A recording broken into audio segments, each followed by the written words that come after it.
વિદ્યાર્થી મિત્રો, આજે આપણે આ લેક્ચરની અંદર દાખલા નંબર 4 ના જે બાકી દાખલા છે તેનો અભ્યાસ કરીશું.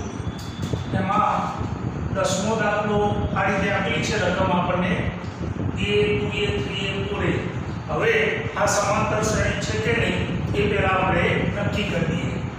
ચલો, a2 a1 બીજા પદમાંથી પહેલું પદ બાદ કરીએ 2a a બરાબર શું રહેશે?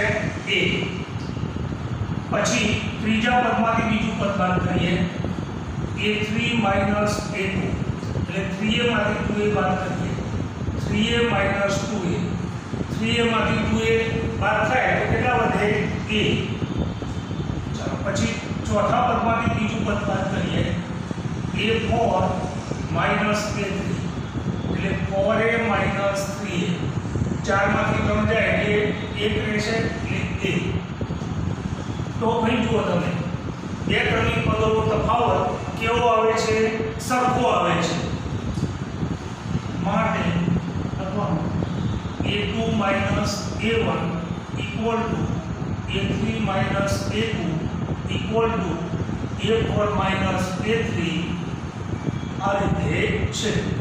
મતલબ ક્રમિક પદોનો તફાવત સરખો છે, માટે આપેલ શ્રેણી સમાંતર શ્રેણી છે. હવે સમાંતર શ્રેણી છે તેમાં બે ક્રમિક પદોનો તફાવત કેટલો છે? a. અને બે ક્રમિક પદોનો તફાવત એને d કહેવાય. તો લખીએ આપણે તથા d બરાબર કેટલા છે? a. હવે આપણે આગળના પદો શ્રેણીમાં 4 પદ સુધી આપેલા છે. આપણે 5મું 6થું અને 7મું પદ શોધવાનું છે. 5મું પદ a5 એટલે ચોથા પદમાં આપણે b ઉમેરીએ એટલે 5મું પદ મળે. ચોથું પદ આપણું કેટલું છે? 4a અને એમાં d બરાબર a આપણે ઉમેરીએ તો 4a + a કેટલા થશે? 5a. ચલો, પછી છઠ્ઠું પદ એટલે 5મા પદમાં આપણે d ઉમેરીએ. 5મું પદ આપણું કેટલું આવ્યું? 5a અને એમાં આપણે d બરાબર a ઉમેરીએ તો 5a + a બરાબર કેટલા થાય? 6a.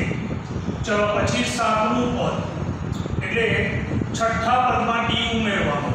છઠ્ઠું પદ આપણું કેટલું આવ્યું? 6a અને એમાં a ઉમેરીએ એટલે કેટલા થાય?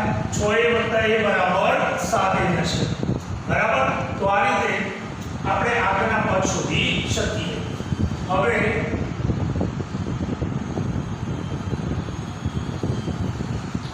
આગળનો દાખલો છે આપણો 11મો દાખલો a²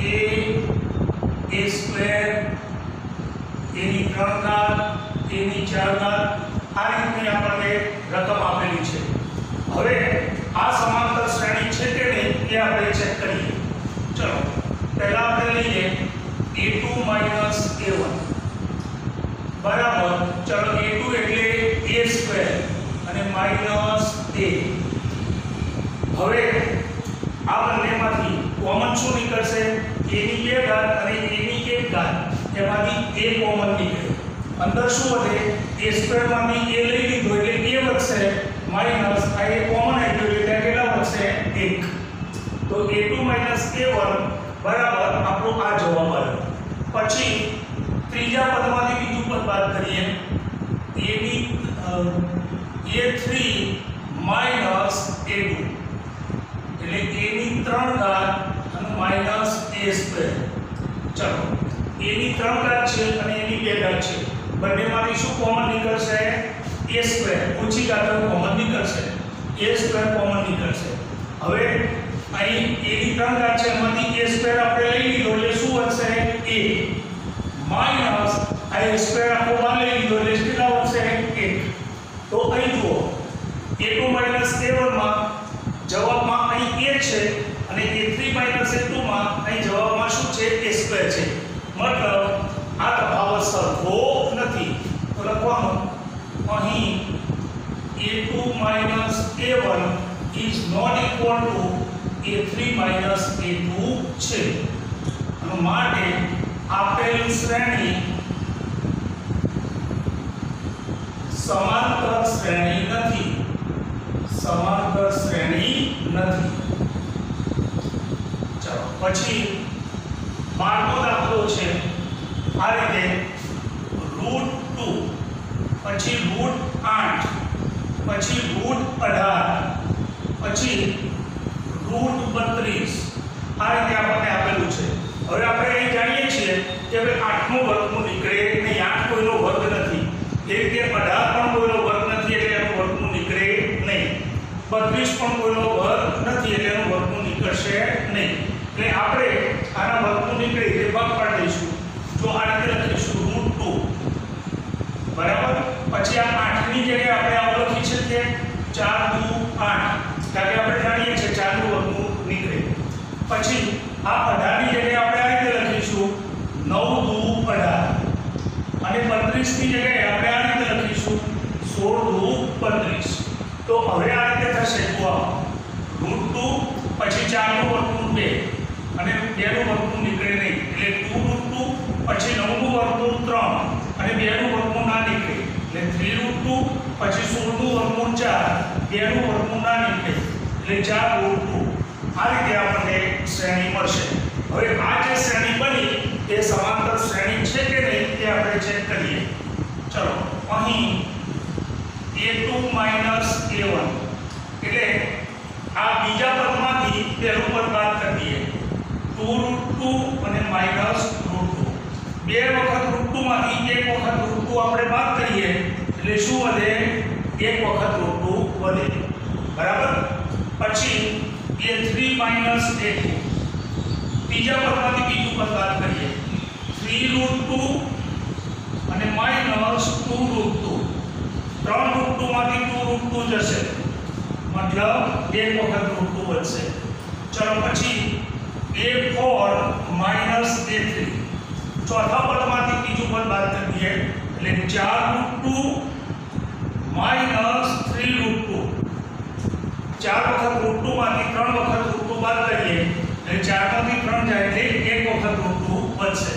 તો અહીં જુઓ સામાન્ય તફાવત કેવો આવ્યો, સરખો, દરેકમાં √2 જવાબ આવ્યો।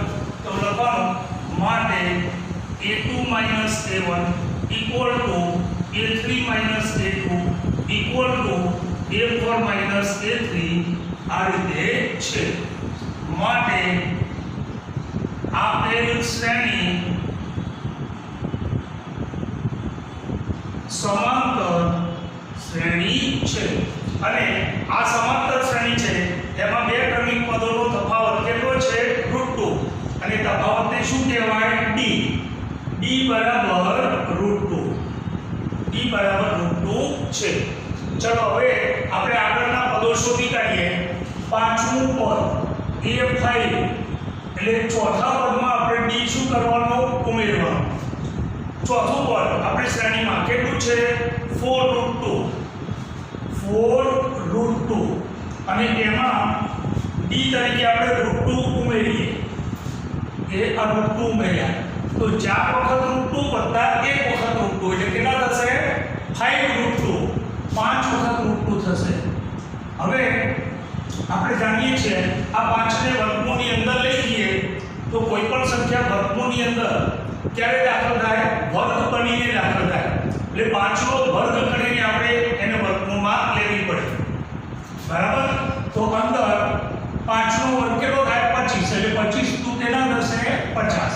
5 આપણે વર્ગમૂળની અંદર લઈ જઈએ એટલે 5 નો વર્ગ એટલે અંદર કેટલા લખવા પડે, 25 કારણ કે 25 નું વર્ગમૂળ 5 થાય બરાબર। અને 5 વર્ગમૂળમાં દાખલ થાય તો એ વર્ગ કરીને આપણે અંદર વર્ગમૂળમાં લઈ જવા પડે બરાબર છે। ચલો પછી છઠ્ઠું પદ એટલે પાંચમા પદમાં d ઉમેરવાનો। આપણું પાંચમું પદ કયું હતું, 5√2 અને એમાં d√2 ઉમેરીએ એટલે 5√2 વત્તા √2 એટલે કેટલા થશે, 6√2। હમણાંની જેમ 6 ને આપણે વર્ગમૂળની અંદર લઈ જઈએ તો વર્ગ થઈને વર્ગમૂળમાં દાખલ થાય એટલે 6 નો વર્ગ 36, 36 દુ કેટલા થાય 72. પછી 7મું પદ એટલે છઠ્ઠા પદમાં d ઉમેરીએ. છઠ્ઠું પદ આપણું કેટલું છે 6√2, 6√2 અને એમાં d બરાબર √2 આપણે ઉમેરીએ તો 6√2 + √2 એટલે કેટલા થાય 7√2. હવે આને પણ આપણે વર્ગ કરીને અંદર દાખલ કરીએ તો 7 નો વર્ગ 49 અને 49 ગુણ્યા 2 એટલે કેટલા થશે 98. 49 દુ 98. તો આ રીતે આપણે આગળના પદો શોધી શકીએ. ચલો પછી 13મો દાખલો આ રીતે છે. 13મો √3 √6 √9 અને √12. હવે આને પણ આપણે પેલા ભાગ પાડીને લખી દઈએ. √3 પછી આની જગ્યાએ આ રીતે લખાય √3 ગુણ્યા √2, √3 ગુણ્યા √2 એટલે √6 થાય. પછી આ વર્ગમૂળમાં 9 છે એની જગ્યાએ આપણે આ રીતે લખીએ 3 તરી 9 એટલે √3 ગુણ્યા √3 અને આની જગ્યાએ આપણે આ રીતે લખીએ 4 તરી 12. બરોબર છે. હવે આવું થયું √3 ગુણ્યા √2 પછી અહીંયા √3 ગુણ્યા √3 અને 4 નું વર્ગમૂળ 2 એટલે 2 વર્ગમૂળમાં 3. બરોબર છે. હવે આ સમાંતર શ્રેણી છે કે નહીં આપણે ચેક કરી લઈએ.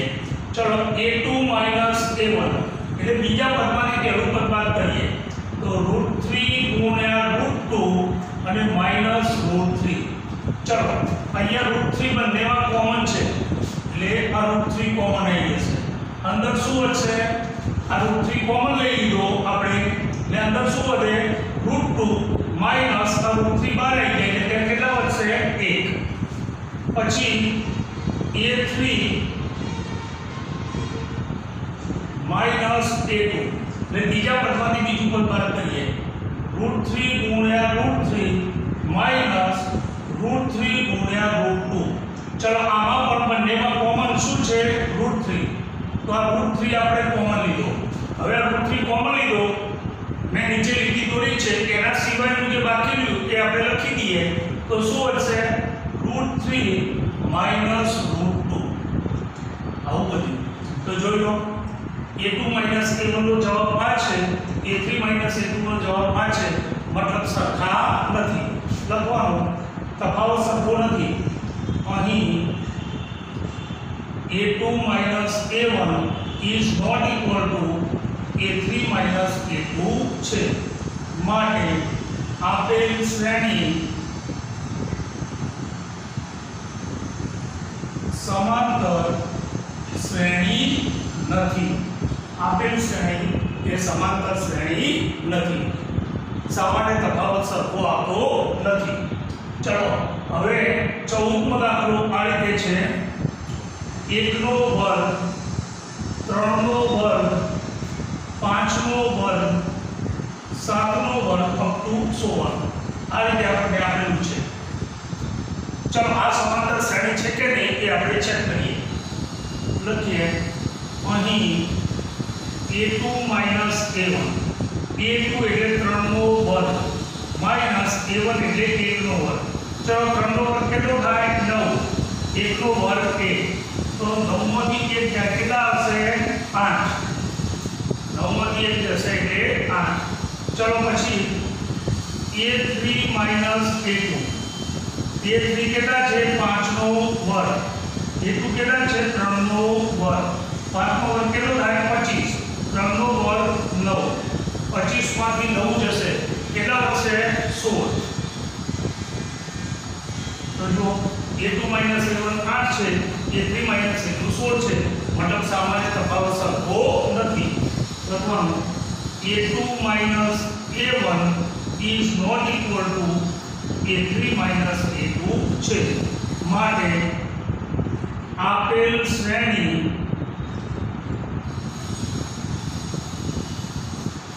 સમાંતર શ્રેણી નથી. આપેલ શ્રેણી એ સમાંતર શ્રેણી નથી. તો આ રીતે તમે બીજા અન્ય દાખલાઓ આના પછીનો જે 15મો દાખલો છે એ તમારે ગૃહ કાર્યની અંદર ગણી દેવાનો છે. એ આ રીતનો જ આપણને આપેલો છે. 15મો દાખલો આના પછીનો આ રીતનો છે, એટલે તમારે એ ગૃહ કાર્યમાં ગણી દેવાનું રહેશે.